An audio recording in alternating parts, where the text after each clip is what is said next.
믿음이라는 것은 우리 눈에 보이지 않지만 우리 눈에 보여지는 때가 와요. 반드시 와요. 믿음은 허황되게 뜬 구름을 잡는 일이 아니라 우리의 어딘가에 붙잡아 놓을 수 없는 너무나 허망한 마음을 해소하기 위해서 갖는 어떤 종교적인 마음이 아니라 반드시 실체가 되는 순간이 오게 되어 있습니다. 하나님은 살아계시기 때문에 어제나 오늘이나 영원토록 동일하게 역사하신 하나님이시기 때문에 우리는 그분을 경험할 수밖에 없습니다. 늘 믿고 주님 바라던 그런 삶에서 삶을 살아갈 때 우리 안에 어떠한 사건과 또 우리 안에서 어떠한 일과 사고가 우리의 삶 가운데서 일어나게 될 때 우리는 그때 우리의 믿음을 들여다볼 수 있게 되고 그 믿음을 부여잡고 다시 주님께 겸비하여 나아갈 수 있는 기회들이 열리게 됩니다. 그때 우리가 믿음을 부여잡고 하나님을 신뢰한다 기도하며 선포하는 것이 바로 믿음이라는 것이고 그때 하나님의 일하시는 것이 바로 믿음의 돌파가 되는 것입니다. 믿음의 돌파는 내가 하는 것이 아니라 내가 주님을 향하여 신뢰하고 온 마음을 던졌을 때 주님이 일하심을 내가 목도하고 경험하는 것이 믿음의 돌파임을 반드시 믿으시기 바랍니다. 결국은 믿음이라는 것은 실제가 되어진다는 거예요. 믿음이라는 것은 우리 눈에 보여진 실체가 된다는 거예요. 믿음이라는 것은 우리 눈에 보여지지 않고 귀에 들리지 않고 손에 잡히지 않지만 그럴 때가 온다라는 거예요. 보여질 때가 오고 들려질 때가 오고 잡혀질 때가 온다는 거예요. 우리는 그때를 준비하고 있어야 됩니다. 하나님이 주시는 그때를 예비하고 있어야 돼요. 그래서 더 크게 보면 굉장히 크게 우리가 구속사적 관점에서 보면 다시 오실 예수 그리스도를 예비하고 준비하고 기다리는 것이죠. 아멘이십니까? 그리고 매일매일의 삶을 그렇게 준비해 나아가는 것이죠.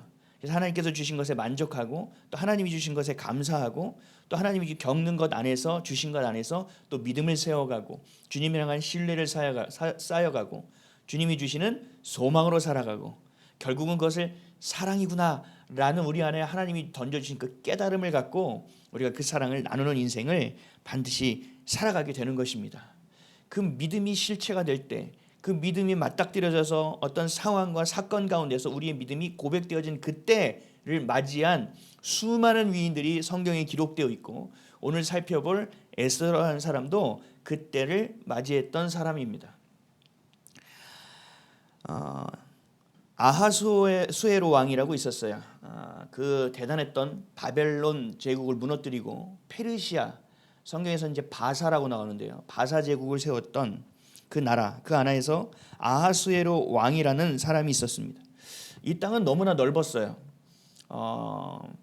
이집트로부터 모든 고대 근동의 땅을 더 넘어 유럽의 그리스까지 치달을 정도로 굉장히 많은 땅을 가지고 있었어요.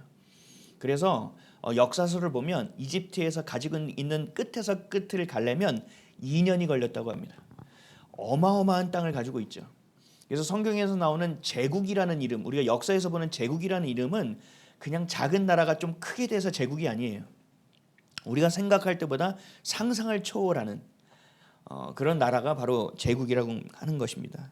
이 아하수에로 왕이 그 제국 페르시아를 통치하고 있었습니다. 이 페르시아는요, 전쟁에 나가기 전에 늘 연회를 벌였어요.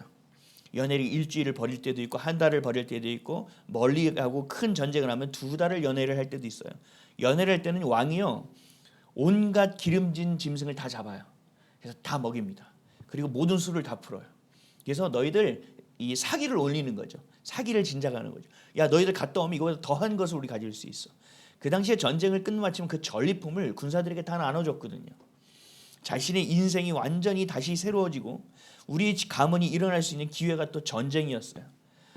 그런 그 연회 가운데 이제 전쟁을 앞두고 너무나 귀한 일을 앞두고 너무나 좋은 일을 앞두고 술을 먹다가 이 아하수에로 왕이 취기가 좀 오른 거예요. 그러다가 자신의 왕비가 너무 아름다우니까 자랑을 하고 싶어서 왕비를 불렀습니다. 그 왕비의 이름은 와스디라는 왕비였어요. 근데 왕비가 나오지 않습니다. 아니, 내가 무슨 술집 무슨 뭐도 아니고 지금 술 먹다가 나를 불러? 그리고 왕비가 나가지 않았어요. 아하수에로 왕이 거기에 격분하여 이 왕비를 폐위시킵니다. 그리고 그 다음에 왕후를 맞이하는데 그 왕후, 다음에 왕후가 되는 사람이 바로 에스더라는 사람이에요. 에스더라는 사람은요, 고아입니다.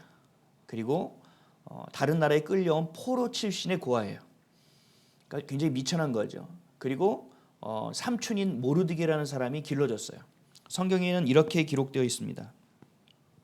에스더 2장 7절에서 10절입니다. 그의 삼촌의 딸 하다사 곧 에스더의 부모가 없었으나 용모가 곱고 아리따운 처녀라. 그의 부모가 죽은 후에 모르드게가 자기 딸같이 양육하더라. 왕의 조서와 명령이 반포되매 처녀들이 도성 수산에 많이 모여 헤게의 수하에 나아갈 때에 에스더도 왕궁으로 이끌려가서 궁녀를 주관하는 헤게의 수하에 속하니 헤가가 이 처녀를 보고 은혜를 베풀어 몸을 정결하게 할 물품과 일용품을 곧 주며 또 왕궁에서 의뢰주는 7 궁녀를 주고 에스더와 그 궁녀들을 후궁 아름다운 처소로 옮기더라. 에스더가 자기의 민족과 종족을 말하지 아니하니 이는 모르드게가 명령하여 말하지 말라 하였습니다. 어쨌든 에스더는 그러한 상처를 많이 입고 어려운 가운데 컸지만 이 헤게 내시 헤게의 눈에 잘 띄어서 궁에 들어가서 거기서도 놀라운 자리를 차지하게 됩니다. 결국은 왕후가 됩니다. 이국 땅에서 태어났어요. 그것도 포로의 자녀로 태어났어요. 그것도 부모가 없어요. 잘 살았을까? 잘 살지는 못했을 거예요. 대부분 이런 삶을 살아간 사람은 대부분 상처가 많습니다. 그리고 한 맺힌 것이 있어요. 그래서 어느 순간 어느 정도 올라가면 그 상처들이 물밀듯 튀어오르기 시작합니다. 여러분, 상처가 무서운 이유는 우리를 평생 괴롭히기 때문에만 무서운 것이 아니에요. 상처는 결정적인 순간에 그것이 나를 칩니다. 결정적인 순간에 그것이 깨어서 일어나서 나의 모든 것을 다 삼키고도 남는 상황을 만들어내요.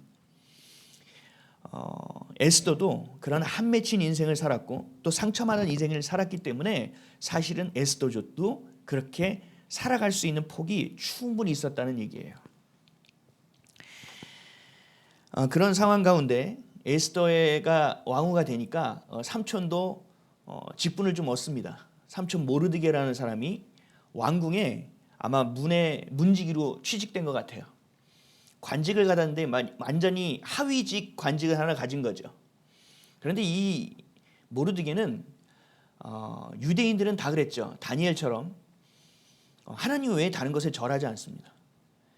근데 하만이라는 총리가 있었고 국무총리, 아하수에로 왕의 다음가는 서열 2위의 하만이라는 아각 사람, 아모리족인 것 같아요. 아말렉 족속. 이 사람이 있었는데 이 사람이 들어오고 나갈 때마다 다 인사를 꾸벅꾸벅 하는데 실세니까. 근데 모르드게만 인사를 안 하는 거예요. 근데 이게 하루가 지나고 이틀이 지고 3일이 지나다 보니까 이 하만이라는 사람이 안에서 열받기 시작한 거예요. 저게 뭔데 나에게 인사도 안 해. 그럴 때 모르드게가 그렇게 얘기했습니다. 저는 유대인이기 때문입니다. 다른 사람들이 계속 얘기하는 거. 모르드게 너는 왜 인사를 안 해? 야 그래도 인사해.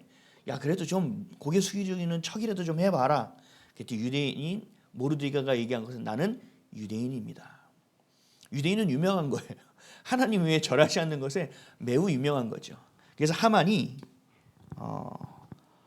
화가 나기 시작합니다.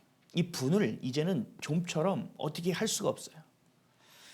그래서 이제는 그냥 열받는 게 아니에요. 이제는 모르드게 하나만 열받는 게 아니라 이제는 유대인 자체가 보기 싫은 거예요.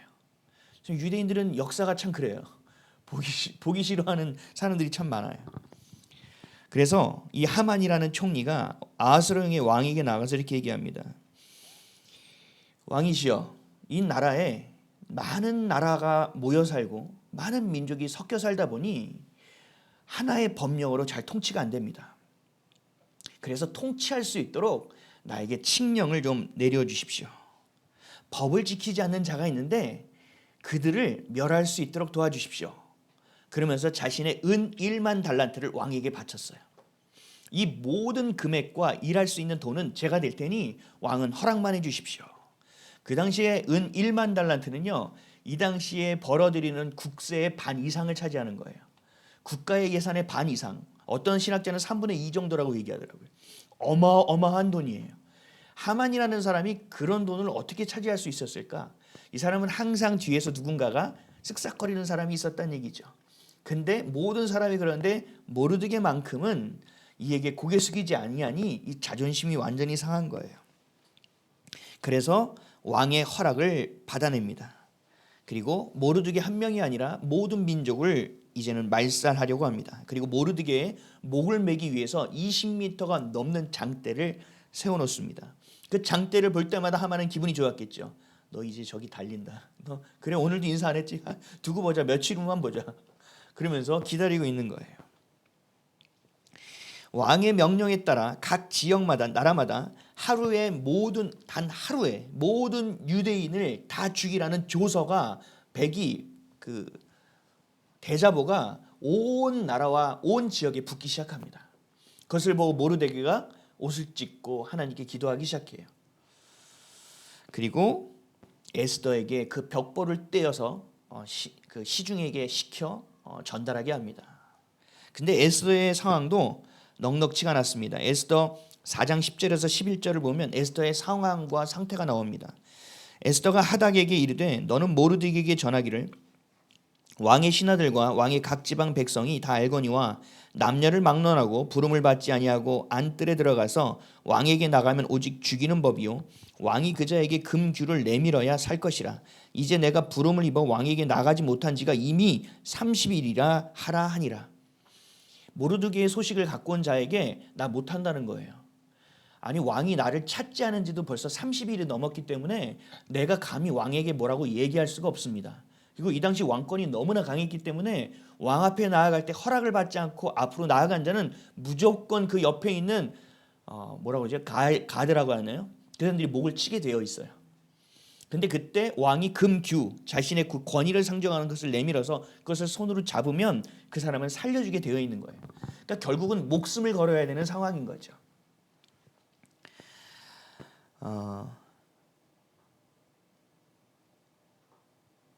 근데 그 상황 가운데서 모르드게가 다시 이야기합니다. 4장 13절에서 17절이에요. 모르드게가 그를 시켜 에스더에게 회답하되 너는 왕궁에 있으니 모든 유대인 중에 홀로 목숨을 건지리라 생각지 말라. 이때에 내가 만일 잠잠하며 말이 없으면 유대인은 다른 데로 말미암아 노임과 구원을 얻으려니와 너와 내 아버지 집은 멸망하리라. 내가 왕후의 자리를 얻은 것이 이때를 위함이 아닌지 누가 알겠느냐 하니 에스더가 모르드게에게 화답하여 이르되 당신은 가서 수산에 있는 유대인을 다 모으고 나를 위하여 금식하되 밤낮 3일을 먹지도 말고 마시도 마소서. 나도 나의 시녀와 더불어 이렇게 금식한 후에 규례를 어기고 왕에게 나아가리니 죽으면 죽으리이다 하니라. 모르드게가 가서 에스더가 명령한 대로 다 행하니라. 아멘. 에스더가 자신의 상황이 너무 안 좋았어요. 그리고 아까 제가 초반에 말씀드렸다시피 에스더는 상처가 참 많았고 가난하게 지냈고 누구 하나 믿고 잘할 수 있는 사람이 거의 없었어요. 모르드게 삼촌한 뿐이었죠. 그러니까 자신이 찬 그 기회를 어떤 누구보다도 빼앗기고 싶지 않았을 거예요. 지금 나의 처지를 누구보다도 잘 간파하고 있었을 거예요. 그런데 모르드게가 보낸 편지를 보고 이렇게 생각한 거죠. 모르드게가 이렇게 얘기했죠. 너 혼자 목숨을 건지려고 생각하지 말라. 하나님이 너를 이 페르시아 아소르의 왕의 왕비 그 왕후의 자리에 앉게 한 것이 이때를 위하여 하나님의 예비하심이 수 있지 않겠느냐. 이 말에 에스더가 깨어납니다. 놀라운 거죠. 모르드게의 말이 에스더의 믿음을 깨워냈습니다. 우리도 그래요. 우리가 믿음을 갖고 주님을 향하여 살아간다고는 이야기하지만 열심히 살다 보면 그 이 땅에서 주어진 것에 분주하게 정말 최선을 다해서 하나님의 자녀로서의 모습을 나타내고 그 향기를 나타내기 위해서 열심히 일하다 보면 자꾸 잊어먹어요. 하나님이 얼마나 위대한 하나님이신지, 그리고 내가 하나님의 자녀라는 사실, 내가 왜 여기서 이 일을 하고 있는지에 대해서 잃어버리게 돼요. 잊어버리게 되고. 그럴 때 하나님이 우리에게 찾아와 말씀하시는 그 때가 있어요. 야, 내가 너에게 이 직업을 갖게 한 것이 지금 너를 잘 먹고 잘 살게 하고 너의 생존과 생계를 위함이 아니다. 지금 이때를 위함이 아니더냐 라는 하나님이 우리에게 믿음을 다시 생각나게 하는 때가 있다라는 거예요. 그때를 여러분들이 들을 수 있어야 돼요. 그때를 내가 체크하고 이것을 딱 캐치할 수 있어야 돼요. 이것을 할 수 있기 위해서는 어떻게 해야 돼요? 깨어 있어야 하는 거죠. 하나님이 내게 무슨 말씀을 하실지 깨어 있어야 돼요. 하나님이 사무엘 어렸을 때 사무엘을 3번이나 불렀어요. 근데 계속 엘리 대제사장에게 쫓아갔죠. 그랬더니 엘리가 얘기했죠. 다음에 얘기하면 주님 내가 듣겠나이다 말씀하소서라고 얘기하면 하나님이 너에게 말씀하실 것이다. 하나님은 우리에게 끊임없이 기회를 주고 계세요. 30번이든 10번이든 100번이든 계속 우리에게 말씀하고 시도하고 계세요. 이 구약 시대보다 더 명확하고 더 선명하고 더 강하게 우리를 이야기하고 깨우고 계시다고요. 근데 누가 못 듣고 있어요? 우리가 못 듣고 있는 거예요. 그래서 우리는 우리의 정욕이나 잘못 구하는 일을 발생하지 않도록 정말 하나님 앞에 깨어 내가 하나님의 자녀라는 정체성을 영순위로 두고 주님 말씀하옵소서, 주님 말씀하옵소서. 내가 누구를 만나러 갈 때 하나님 이 사람을 만나는 이유가 무엇입니까? 알게 하소서, 내 입을 주관하옵소서, 하나님의 마음을 알게 하옵소서 라고 우리는 끊임없이 그 상황 가운데서 기도하며 걸어내야 된다는 거예요. 오늘 그 정민자매가 이렇게 우리 연탄 플랜카드 해줬는데 너무 센스 있게 잘하시더라고요. 센스가 굉장히 있으시더라고요. 제가 눈이 좀 높거든요. 이 현수막은 워낙 많이 해봐가지고. 근데 너무 잘하신 거예요. 야 진짜 잘한다. 그러면서 제가 이번에 뭘 줄 게 없나. 항상 우리는요 감 꺼내주고 귤 꺼내주는 이런 거 말고요. 이거는 뭐 그냥 기본으로 장착돼 있잖아요. 뭐 있으면 일단 누구 주려고 생각하잖아요. 근데 그거 말고 영적인 선물을 주려고 자꾸 생각하셔야 돼요. 그랬더니 제가 우리 정민자매가 제가 남편을 보고 느껴지는 게 좀 있어서 이것을 얘기하면 좀 그럴 것 같아서 돌려서 기도 많이 하세요. 그러고 기도란 그냥 내가 내 마음에 믿는다고 고백하셨으니까 마음에 주님이 계시니까 이런저런 얘기를 수다 떨듯이 얘기하시면 돼요. 그렇게 얘기했어요. 그랬더니 정말 좋은 가르침을 감사합니다라고 문자를 보내셨더라고요. 하나님이 우리에게 주시고자 하는 것을 듣기 위해서는 우리가 귀를 기울이고 있어야 돼요. 하나님은 우리의 입술에 집중하고 계시거든요. 그럴수록 그런 것처럼 우리도 그 귀에 하나님의 입술에 집중하고 있어야 돼요. 우리가 상처와 그 현실에 매여 산다면 하나님의 것은 들을 수가 없습니다. 내 것 안에서 계속 맴도는 인생을 살면요 하나님 것 절대 들을 수 없습니다. 한번 엇나가기 시작하면요 그냥 계속 엇나갑니다. 결국은 하나님이 말씀하신 시한, 기한 40년을 채워야 돼요. 바벨론에 가서 70년을 채워야 돼요. 애굽 땅에 가서 400년을 채워야 돼요. 우린 그런 인생을 살아서는 절대 안 돼요. 지금은 마지막 때이기 때문에 시간이 많이 없어요. 그래서 지금 저도 계속 기도하면서 준비하고 있어요. 하나님 이제는 정말 우리의 교회가 이제는 정말 지하로 들어갈 때가 얼마 남지 않았는데 하나님 그렇다면 우리가 이 교회가 만약에 옮긴다면 어떤 것을 통하여 어떻게 준비해야 되겠습니까? 그런 것을 제가 다시 주님께 묻고 있어요. 그럴 때 이 에스더가 우리를 깨울 때 하나님의 말씀을 들을 때 왕에게 나아가겠다는 거예요. 어떨 때요? 너희들이 모든 유대인들이 다 모여서 나를 위하여 3일 동안 먹지 말고 마시지도 말고 금식하며 부르짖어 달라는 거예요. 다시 한번 읽어볼게요. 에스더 4장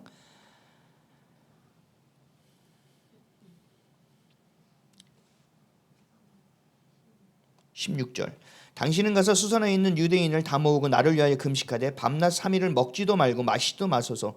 나도 나의 시녀와 더불어 이렇게 금식한 후에 규례를 어기고 왕에게 나아가리니 죽으면 죽으리이다. 아멘. 하나님이 주신 것이 들리기 시작하면요 여러분 이런 담대함이 생겨요. 하나님이 어떤 것을 우리에게 명확하게 가르쳐 주시면요 담대함이 생겨요. 근데 이것이 한 번에 생겨지지 않아요. 할까 말까라는 마음이 생기지만 걸어갈수록 확신이라는 것이 붙고 하나님을 향한 신뢰가 붙기 때문에 점점 커지기 때문에 우리의 용기는 더 커질 수밖에 없어요. 주님과 함께하는 영역들이 더 넓어지기 때문에 당연히 우리는 용맹하게 되어질 수밖에 없어요. 그 모든 민족이 나를 위하여 부르짖는 영적인 힘의 기도와 죽으면 죽으리라는 나의 믿음의 결단이 하나가 되어 믿음으로 돌파되어지는 사건이 일어나게 되는 것입니다. 기도를 쌓는 거고요. 마음을 정한 에스더가 행동하는 거예요. 순종하는 거예요. 저는 이 내용을 보면서 이게 와닿지 않아서 제가 영상을 막 유튜브를 찾아봤어요. 그랬더니 마음에 좀 와닿더라고요. 모든 왕이 대신이 모여 있어요. 왕은 딱 자리에 앉아서 나라를 다스리고 있어요. 근데 청하지도 않았던 에스더가 그 문을 열고 들어가는 거예요. 거기에 앉아있는 사람들이 모두 놀라는 거예요. 왜요? 그러면 죽는다는 걸 아니까. 근데 에스더는 그걸 알면서도 그 발을 한 걸음 한 걸음 한 걸음 떼면서 왕 앞에 걸어가는 거예요. 고개도 들지 못하고 너무 두려워서. 근데 옆에 있는 사람들이 더 당황하는 거예요. 그리고 왕의 측근에 있는 사람들이 더 깜짝 놀라요. 왜요? 이 사람은 죽었다는 거예요. 야, 끝났네. 야, 그래도 왕이 저렇게 사랑했던 왕비가 참 오랜만에 나타났는데, 그리고 정말 왕비 같은 왕비인데 어떻게 얘가 왜 이런 짓을 할까라는 그 순간의 정적 안에서 에스더는 한 걸음씩 믿음으로 용기 있게 떨리는 걸음을 계속하고 있는 거예요. 그리고 계단이 있는 것 앞에서 잠시 멈칫합니다. 그리고 왕을 쳐다보며 한 걸음씩 올라갑니다.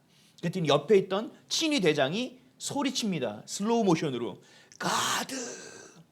그러니까 옆에 있는 가드가 칼을 뽑아 들고 앞으로 뛰쳐나갑니다. 에스더가 왕 앞에 계단으로 올라가며 왕을 웃으면서 쳐다봅니다. 그럴 때 칼이 내리치는 장면에서 아하수에로 왕이 그 칼을 붙잡습니다. 그리고 거의 실신하듯이 쓰러지는 에스더를 붙잡고 이야기하죠. 제가 읽어볼게요. 에스더 5장 1절에서 3절이에요. 제3일에 에스더가 기도를 다 마친 후에요. 왕후의 예복을 입고 왕궁 안뜰 곧 어전 맞은편에 서니 왕이 어전에서 전문을 대하여 왕자에 앉았다가 왕후 에스더가 뜰에 선 것을 본즉 매우 사랑스러움으로 손에 잡았던 금규를 그에게 내미니 에스더가 가까이 가서 금규 끝을 만지지라. 왕이 이르되 왕후 에스더여 그대의 소원이 무엇이며 요구가 무엇이냐 나라의 절반이라도 그대에게 주겠노라 하니. 여러분 좀 길어졌는데 믿음의 돌파는요 매우 중요해요. 부르짖는 것이 우선되어져야 돼요. 부르짖는 것, 하나님을 향하여 주님 우리를 긍휼히 여겨주십시오, 주님이 행하여 주십시오, 주님 도와주십시오, 주님의 뜻대로 행하겠나이다라는 부르짖음이 먼저 있어야 돼요. 그리고 행하는 것이 뭐예요? 현실에 맞닥뜨려야 돼요. 회피해서 되는 것은 하나도 없어요. 여러분 내가 현실에 대부분 주여 갑니다 하고 맞닥뜨리죠. 아니요, 준비 기간이 필요해요. 반드시 기도로 준비해야 돼요. 나 혼자 안 되면 주변에게 중보 기도를 청해야 돼요. 그리고 그 기도가 맞춰질 때 담대한 마음을 가지고 믿음으로 맞닥뜨려 나가는 그 마지막에 순종의 걸음까지 더해져야 돼요. 그래야 믿음의 돌파가 일어날 수 있어요. 그래야 반드시 돌파를 경험할 수 있어요. 우리는 이게 안 된다는 거예요. 부르짖음이 있으면 맞닥뜨리는 것이 빠져 있고, 또 맞닥뜨리는 것이 있으면 부르짖는 것이 빠져 있고, 또 이것이 되면 또 순종하기 앞에서 또 머뭇거리다가 또 때를 놓쳐요. 머뭇거리다가 끝나요. 재보다가 끝난다고요. 우리 사랑하는 성도 여러분, 에스더를 통해서 반드시 보십시오. 우리가 기도하고 준비하고 있을 때 반드시 믿음이 실현되는 실체가 되는 순간이 반드시 다가옵니다. 여러분에게도 다 다가옵니다. 여러분이 지금 하고 있는 일, 품어 있는 그 자리가 어떤 하나의 때를 위해서 준비되어지고 있는 거예요. 그 준비되어진 때를 여러분 놓쳐서는 안 돼요. 내가 알아차린다고 끝나는 것이 아니에요. 준비되어져야 된다고요. 반드시 부르짖는 것과 현실에 맞닥뜨려지는 것과 순종함으로 걷는 것을 행하십시오. 그럴 때 에스더와 같은 그 때가 올 때 이 때를 위하여 네가 왕후의 자리에 있다. 그 말에 여러분들이 반드시 깨어날 것이고 죽으면 죽으리라는 마음으로 하나님 앞에 설 수 있고 그 현실 앞에 마주할 수 있게 되는 것입니다. 반드시 믿음의 돌파를 경험해야 합니다. 반드시 돌파해야만 합니다. 그 믿음의 실체를 경험하지 않으면 절대로 우리의 삶은 불가능합니다. 그것을 경험하지 않고 하나님의 나라에 가는 것은 사실 말이 안 돼요. 여러분. 하나님 아버지의 집에 가는데 그렇게 친밀하지 않은 사람을 초대할 리가 없어요. 반드시 그것을 경험하시기를 주님의 이름으로 간절히 축원드립니다. 아멘. 기도하겠습니다. 사랑해 주님, 우리가 믿음으로 주님을 좀 돌파해 나가기를 원하옵니다. 하나님 주님이 주시는 이 땅에서 주님이 행하신 모든 것 가운데서 어떠한 상황도 여의치 않을 때, 그리고 내 상처로 인하여 또 현실로 인하여 내가 그렇게 하기 어려운 상황일지라도 주님께서 우리를 부르신 그 이유와 그리고 내가 이 자리에 있는 그 이유를 깨닫게 될 때 우리가 죽으면 죽으리라 하고 나아갈 수 있는 놀라운 은혜가 부어짐을 바라봅니다. 우리의 삶에서 믿음이 실체가 되고 믿음이 실제가 될 수 있도록 도와주십시오.